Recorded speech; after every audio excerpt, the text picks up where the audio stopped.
Yes. Kembali lagi di Markas Podcast. Oke, Bung Adi, timnas kita sudah ada di Jepang. Ya. kan akan melakoni laga Jepang. Yang mungkin banyak orang bilang kalah. Artinya tidak perlu dipikirkan. Karena kan dari segi kualitas banyak orang yang seperti itu kan. Iya. Nah, kalau menurut Bung Adi itu gimana, Bung Adi? Ya benar sih, biar tidak berekspektasi tinggi ya kan. Ya. Kita tahu Jepang itu adalah the king-nya. The King Asia. The king-nya ya kan, itu adalah sebenarnya kalau kita main game itu rajanya ya kan, raja terakhir. ya kan. Jadi kalau menurut saya nanti lawan Jepang, Indonesia sudah pastikan lolos ke round 4. Jadi kita bermain bukan bermain serius. Menurut saya adalah bagaimana kita harus bisa mengembangkan permainan kita sendiri. Jadi kita anggap aja melawan Jepang itu adalah pertandingan persahabatan, friendly match. Kenapa saya bilang kayak gitu? Karena di pertandingan inilah Patrick Kluivert dan jajaran pelatihnya bisa memasukkan pemain-pemain yang kira-kira yang pertama belum dapat jam bermain, terus yang kedua adalah mendalami skema permainan yang nanti akan disiapkan di round 4 dan mencoba taktik-taktik baru untuk persiapan yang saya bilang tadi ke round 4, karena kita di round 4 ini yang kita hadapi ini semuanya rata-rata adalah negara-negara Timur Tengah. Iya. Sebenarnya kita perlu poin nggak sih? Kalau perlu poin, perlu ya. Kalau mau meningkatkan rank FIFA ya kan, sebentar lagi kita bisa. Nah, kalau kita bisa imbang itu otomatis kita naik rank FIFA ya kan, jauh lagi dapat poin. Karena untuk mencapai 100 besar target dari Pak Erick Thohir kira-kira lagi 70-an deh poinnya. 70-an sekian berapa ya? Sekarang ada di 117 ya. 117 atau 113 ya? Ya antara itu, pokoknya belasan lah ya. Iya. Cuman kalau misalkan kita bisa mengalahkan seandainya, kalau kita bisa Jepang mengalahkan luar biasa tuh peningkatannya. Luar biasa. Karena Jepang kan berada di 10 besar, 20 besar lah ya. 20 besar kan. Tapi kalau Jepang dia kalah, dia akan turun kan jadinya. Nah, mungkin juga Jepang akan bermain kalah gitu misalnya kan, nggak mungkin ya akan turun rank FIFA-nya juga. Tapi kita nggak tahu juga karena Jepang, saya lihat list pemainnya adalah pemain rata-rata umurnya adalah U23. Lapis keduanya lah. Iya, rata-rata pemain muda seperti pemain-pemain seniornya itu hanya beberapa saja yang dimasukkan. Kemarin juga melawan Australia. Dari kiper cuma kipernya Suzuki main. Tapi cadangannya yang biasa bermain di kompetisi Eropa nggak dimainin. Masih liga lokalnya dia dimainin. Backnya juga ada 1-2. Hanya gitu. Jadi setiap lini itu hanya pemain seniornya ada 2, ada 1 gitu. Waktu lawan Australia ini Bung Adi. Ya. Walaupun kalah, walaupun pakai pemain lapis kedua, tapi bisa mengimbangi dan ball position menang gitu. Hanya Australia kan kebobolan belakangan ya. 1-0 dan itu pun susah dicari. Ditambah lagi dia ball position menang Jepang. Jadi kan lapis keduanya pun juga susah ya. Lapis Jepang Bung Tangkas. Iya. Lapis keberapa aja udah namanya Jepang, dia pakai liga lokalnya aja itu mainnya udah rata-rata udah bagus banget. Kira-kira nih ya oke lah, kita anggap Indonesia ini butuh poin kan ya, supaya juga meningkatkan FIFA kan, rank FIFA-nya. Kalau menurut saya bukan fokusnya ke situ dulu ya, karena kalau rank FIFA kan bisa diambil dari match-match yang lain. Intinya adalah sekarang adalah bagaimana kesiapan kita menghadapi round 4. Jadi butuh sekali bagaimana skema pakem dari Pak Patrick Kluivert agar bisa memantapkan kita melawan negara-negara Timur Tengah. Berarti maksudnya Bung Adi ini Indonesia pun juga akan memakai lapis kedua gitu maksudnya? Bukan memakai lapis kedua, tapi memaksimalkan pemain-pemain kita yang akan kita bawa ke round 4. artinya mendalami lagi lebih. Bagaimana kalau misalnya kan Jepang, kita tahu Jepang pasti kan mainnya overtake, menyerang. Bagaimana kita bisa bertahan dengan serangan dari Jepang? Bagaimana kita bisa membangun serangan kalau kita diserang? Jadi biar nyatu aja, chemistry dari pemain lebih terjaga. Berarti tetap memakai tim inti. Ya, tetap memakai tim inti. Dan tetap memakai tim inti, tetapi nanti kalau ada pergantian pemain adalah memainkan pemain yang jarang dimainkan gitu. Artinya memberikan jam terbang kepada pemain-pemain yang lain. Itu maksudnya seperti Love Red Strike. Iya. Itu kemarin kan Yance yang main. Saya Yakob. Kemarin Yakob nak? Oh iya Yakob. Yance-nya sekarang gitu. Oke, ini menarik Bu Adi. Kebetulan membahas pemain, ya kan? Kalau menurut Bung Adi komposisi pemain siapa aja nih?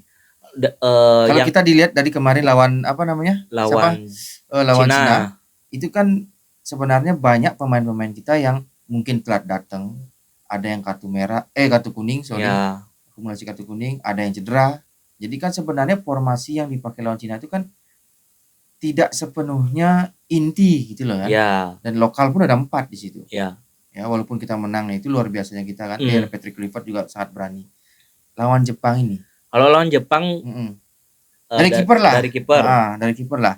Kemarin karena Emil oke itu sebenarnya. Ya Emil bisa dipakai ya. Yang siapa aja dipakai kalau menurut saya oke lah. Karena kasih Emil berarti jam terbangnya Emil nambah ya. Kalau misalnya masuknya Pais juga masalah karena Pais juga baru kemarin tidak dapat dia main. Masalah itu maksudnya.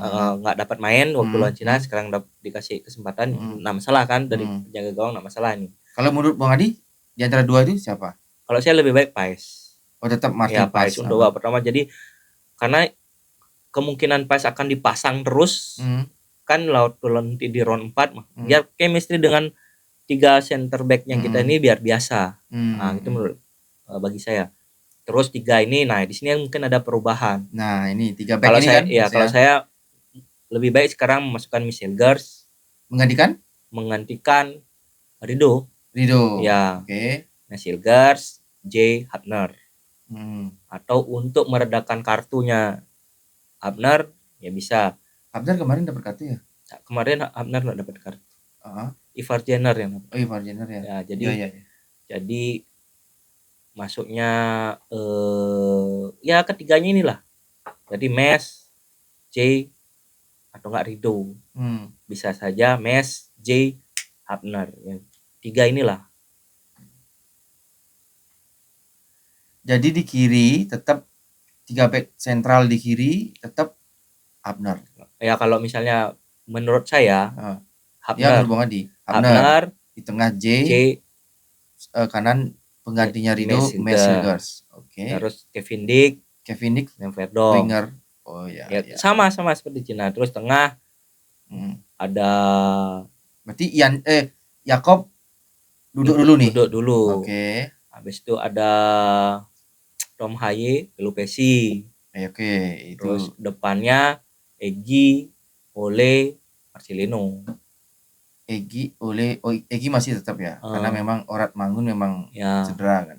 Sakit gitu. Ya, misalnya kalau mau diganti ya Kambuaya, Ole, Marcelino.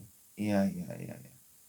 Tuh, nanti di babak kedua baru masukkan misalnya bisa aja Ole menggantikan Rafael Strika, terus Egi bisa gantiin Lili Bali. Tapi selama ini yang menggantikan Ole itu Sananta, iya kan? Sananta ini sebenarnya ya dari dulu itu kalau di timnas dari zamannya Sintayong juga ya tidak begitu kelihatan, bahkan hampir tidak kelihatan, tapi terus dipanggil.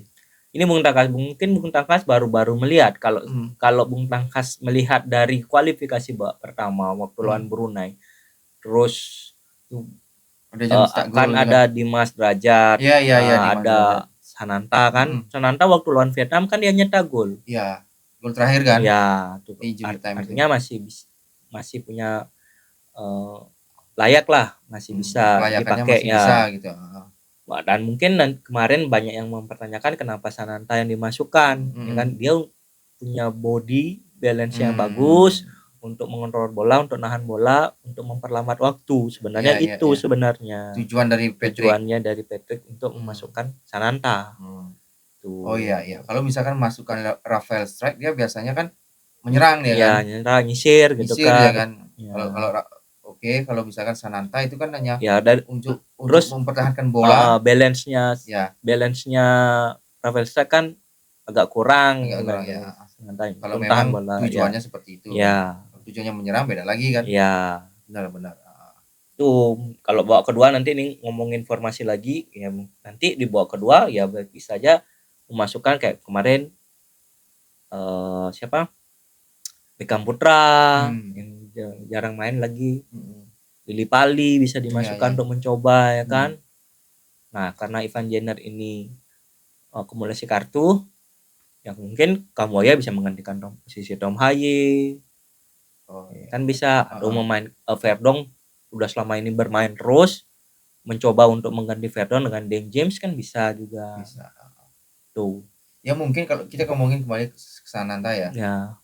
Mungkin Sananta itu saya dari segi kacamata saya nih, mungkin menitnya memang kurang, jadi kan belum kelihatan. Ya, karena menitnya yang benar. Dan tujuan dia dipasangkan itu ada tujuan untuk mempertahankan bola, menghabiskan waktu, ya kan, seperti itu kan, bukan tujuannya untuk mencetak gol. Ya. Mencetak gol mungkin beda dia lagi kan, mungkin seperti itu.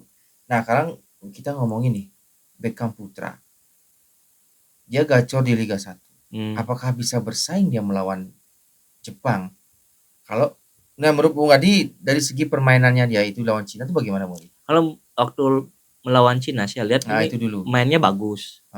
Mainnya bagus. Dia menit ke berapa masuk ya? Menit ke 70-an kalau nggak salah. 70-an ya? Ya, 70-an ke 80-an ya sekitar lah.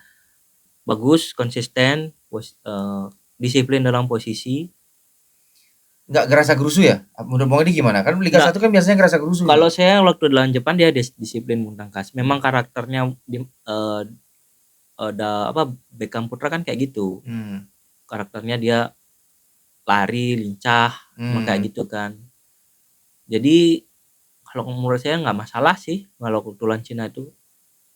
Gerasa gerusu enggak saya lihat enggak begitulah bung tangkas. Dia sempat asis ke Iya, kan itu artinya dia mau membuka ruang biar backnya masuk jaga Egy kan udah mulai masuk, makanya dia ke samping, dia nyusur agak ke tengah, biar Kevin Dick-nya kosong, membuat backnya itu kosong di sebelah. Tapi ya gitulah, sayang Kevin Dick tak bisa menyempurnakan umpannya itu. Kena kiper kan habis itu. Lili Pali, karena Lili Pali kan lebih belakangan dia masuk kan daripada duluan si Beckham Putra kan. Jadi dia barengan dengan Sananta. Siapa? Lili Pali. Jadi yang seperti Bung Tangkas bilang, Sananta kan juga nggak kelihatan mainnya ya kan. Ya sama seperti Lili Pali. Jadi belum ini deh, menitnya masih sedikit jadi belum kelihatan permainannya. Nah mungkin bisa drop lawan Jepang, bisa dipakai di babak kedua masukkan lagi dengan menit bermain yang lebih panjang, misalnya di menit ke 60 lah ganti atau 70. Dan situasi juga. Kalau strategi penyerangan menurut Bung Adi gimana? Itu lebih baik menyerang apa bertahan? Karena ini lawan beda dengan Cina nih. Kalau kualitasnya kalau menurut saya kayak karena Indonesia itu lebih bagus dari segi bertahan, ya bertahan aja dulu. Kalau waktu lawan nanti counter attack nih. Ya, ya kan kebiasaannya kita counter attack. Makanya saya bilang memperdalam bagaimana taktikalnya kita. Bagaimana sisi bertahan kuat, nanti kita coba nyerang. Tapi ketika lawan Cina menyerang loh itu. Ya, menyerang tapi babak kedua kan bertahan. Ya karena memang ada gol. Satu gol itu ya kan. Tapi babak kedua saya lihat itu memang bertahan, tapi tidak sebertahan pada saat lawan-lawan yang sebelumnya ya. Nah, karena kita udah kualitas juga ya, kita ngejar poin juga Bung Tangkas. Kualitasnya juga. Nah, sekarang yang kita hadapi ini adalah rank FIFA yang di atas 80-an. Bahkan 20-an itu. Ada yang 77 kayaknya Jepang Oman. yang dia lawan Jepang. Nah, Jepang ini. Kan saya bilang ini mempersiapkan Bung Tangkas. Mempersiapkan buat di round 4. Yeah. Jadi kita kan gimana caranya mempertahankan strateginya kita ini biar pakem gitu loh, biar kompak, biar semesternya ada. Jadi kan kita bertahan dulu baru nyerang. Ya gini buat polanya loh ke Jepang kan kayak gitu juga. Nanti biar waktu menghadapi di round 4 ini siap, kita punya mau dimasukkan siapa udah siap. Gitu. Jadi lawan-lawannya kita ini loh juga nggak kalah hebatnya. Ya kan, kayak contoh misalnya kalau kita dalam satu grup kan Arab Saudi nggak mungkin nih. Karena kita udah pernah satu grup gitu kayaknya formatnya kan. Jadi kemungkinan kita lawan adalah Qatar, Uni Emirat Arab, terus bisa jadi lagi satu adalah Uni Emirat Arab udah Qatar, Oman, Irak. Itu kan nyerang semua. Kita pernah lawan Irak kalah. Nggak pernah menang. Belum pernah menang. Apalagi kemarin di kualifikasi kita kalah. Udah ada Tom Haye. Udah ada Orat Mangun. Udah ada Orat Mangun? Udah ada Orat Mangun. Oh iya. Udah ada Rafael Strike. Tapi masih kalah juga kan, 2-0 waktu itu kan? Ya 2-0, adu penalti dan blundernya si Hernando. Oke, ya itu buat down mental juga. Ya, sebelumnya kalah banyak, udah ada Jordi Amat itu kan 5-1. Iya 5-1. Iya. Ada Sandy Walsh. Iya benar. Jadi kekuatan mereka luar biasa. Nah, sekarang kita membicarakan keluar dari topik laga lawan Jepang. Artinya intinya gini, Bung Tangkas, lawan Jepang itu adalah mematapkan formasi untuk round 4. Oke. Nah, ini ngomongin round 4 sekarang nih. Ya. Ini gonjang-ganjing nih masalah penunjukan tuan rumah nih, Bang. Oh iya. Ya kan? AFC dengan tidak ada kita tidak tahu pertimbangannya seperti apa, penilaiannya seperti apa. Tahu-tahu dia mengeluarkan statement bahwa Qatar dan Arab Saudi akan menjadi tuan rumah. Nah, itu menurut Bang itu gimana sih? Nah, ini juga udah kelihatan ya, AFC ini main kayaknya ada sesuatu lah ya, something wrong lah ya. Pengen di antara Arab Saudi dan Qatar tuh harus pengen dia masukkan ke Piala Dunia, ya kan? Untuk mewakili Asia. Mungkin ya. Ya. Bukan mungkin lagi, udah kelihatan Bung Tangkas. Dengan ya cara bermainnya dia. Nah, saya takutnya sebenarnya siapapun yang dilawan oleh Indonesia di round 4 ini, kita bisalah mengimbangi lah, mencuri poin tuh bisa. Yang kita takutkan adalah permainan di belakang seperti wasit. Kayak kemarin kita lawan Bahrain dicurangi wasit. Iya, sempat waktu di Piala Asia lawan Qatar. Qatar di Asia kita dicurangi oleh wasit. Nah, yang gitu yang ditakutkan. Nah, ini juga ditakutkan oleh Irak. Irak juga melakukan protes komplain kepada AFC bahwa ini tidak fair. Tidak jelas, tidak terbuka gitu. Apa maksudnya Arab Saudi dan Qatar ini dijadikan tuan rumah. Itu permasalahannya, dan ini semoga PSSI Pak Erick Thohir khususnya bisa melobi lah ke AFC ini. Kita kan ini kan harusnya round 4 ini adalah tempat yang netral. Mestinya. Ya. Kalau menurut saya lebih baik dari negara-negara yang sudah pasti lolos. Contoh di Korea Korea Selatan, Jepang. Kan netral tuh. Kalau nggak Australia. Iya. Udah nyata-nyata Uzbekistan kalau mau Timur Tengah kan udah netral itu artinya. Memang AFC itu banyak memutuskan masa tuan rumah ini ya. Ya. Bukan masa tuan rumah gini juga, kadang-kadang AFC itu seenak jidatnya dia kalau menurut saya. Benar. Di terakhir yang membuat keputusan yang aneh-aneh. Awalnya dia pertama kan di tempat netral loh. Ya kan keputusannya. Terus berubah lagi bidding. Terus bidding. Terbaik. Poin terbaik di antara 3, ya kan. peringkat 3 di round 2 di round 3 ini. Terus bidding. Sekarang tiba-tiba nunjuk, ya kan? Jadi kalau disuruh kesiapan jadi tuan rumah Indonesia nggak siap gimana, orang kita juga pernah siap jadi tuan rumah Piala Dunia kan. Ya, hanya cuma 3 tim kan? Iya. Itu GBK-nya udah cukup itu sebenarnya. Iya, GBK Manahan Solo juga cukup. Ya tapi kalau dari segi bisnisnya GBK. Iya. Artinya dari 3 tim pertandingan ini kan tidak setiap hari. Ya, jadi kan satu stadion juga mudah mampu. Ya kan menjadi tempat pertandingan. Kan harus ada 2 Bung Tangkas. Apanya? Tuan rumah karena pot A dan pot B. Enggak, kan grup A kan dan ada 2 tuan rumah. Harusnya 2 ya, tuan rumah. Artinya yang misalnya Indonesia dapat 1 ya GBK. Satu stadion maksudnya ya. Untuk satu grup itu kan udah cukup. Enggak perlu banyak-banyak. Entahlah ini di mana. Cuman yang itu AFC ini enggak, kalau mau netral senetral-netralnya ya lebih baik itu Bung Tangkas. Pakai tuan rumah yang sudah lolos, itu benar-benar netral. Atau bidding. Kalau bidding saya yakin loh. Kalau bidding Indonesia pasti menang. Bidding dengan kehebatan Pak Erick Thohir kan. Dengan kehebatan netizen ya. Netizen juga ya. Kalau bidding pasti netizen satu orang punya 3 akun. Udah kali sekarang berapa ratus ribu, berjuta-juta penduduk Indonesia ya. Mengakui nggak Bung Adi kalau bidding tuh ada duitnya? Bisa jadi. Pasti. Kalau menurut saya pasti. Yang terbanyak ngasih duit pasti dikasih tuan rumah sama AFC. Bener nggak? Iya. Masuk akal nggak itu? Iya kan? Udahlah, nggak usah kita pungkiri lagi kan. Kalau udah bidding-biddingan gitu ya pasti nggak mungkin bidding tanpa duit. Ya sudah pasti itu kan, tanpa uang tuh nggak mungkin lah. Bidding hanya aku ikut gitu aja kan nggak mungkin ya. Pasti ada sesuatu itu. Dan sesuatu itu adalah uang, ya kan? Jadi menurut saya ya kalau bidding pasti Indonesia menang. Ya kalau tapi belum tentu juga. Qatar UEA itu kan duitnya banyak juga. Banyak. Ya coba aja bidding. Ya cuman powernya dia kalah dengan Pak Erick Thohir kan. Dunia udah mengakui itu Pak Erick Thohir itu luar biasa. Dari segi referensi semua kenal semua dia, wah luar biasa pokoknya. Kalau saya mendingan gitu. Apa? Yang udah lolos. Jadi netral berarti kan. Netral, benar-benar netral. Korea lah. Ya. Lagian misalnya kalau gini Bung Tangkas. Misal kalau Indonesia menang bidding gitu.